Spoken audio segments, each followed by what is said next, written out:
The Jets team that takes the field for their mandatory minicamp this week shouldn't look anything at all like the team that everyone saw at the end of last season, which of course was the point of all their offseason changes when they basically rebuilt their entire roster with a huge free agent spending spree, a ton of high draft picks, and they've got a team now that they believe is much, much better, but they are still putting together the pieces, and that's really what this minicamp is all about, kind of an extension of the spring practices when they are seeing where all of these new players at virtually every position on the field fits into their larger puzzle. And while we'll be watching that this week, certainly looking at the defense that has a lot of new pieces to a unit that was the worst in the league last season, the focus does remain on the offense and, of course, on quarterback Zach Wilson, who has such high expectations from the Jets this year.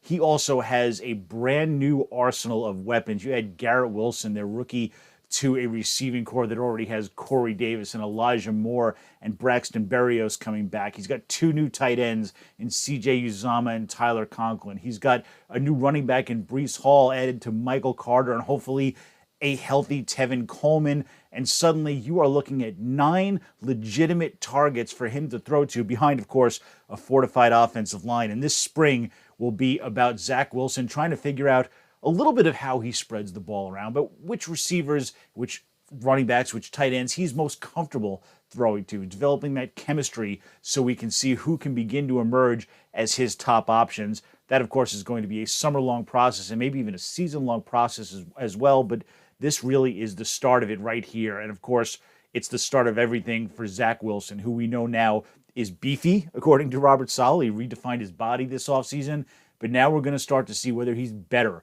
or not. He's been up and down during the spring. It's only a couple of days on the field during this minicamp, but we'll start to get a hint as to whether he's really that much more comfortable in the offense, really looks stronger and more confident with his throws. And that's what the Jets are counting on, because all eyes are going to be on him all season long, and that's where they'll be during this minicamp week as well.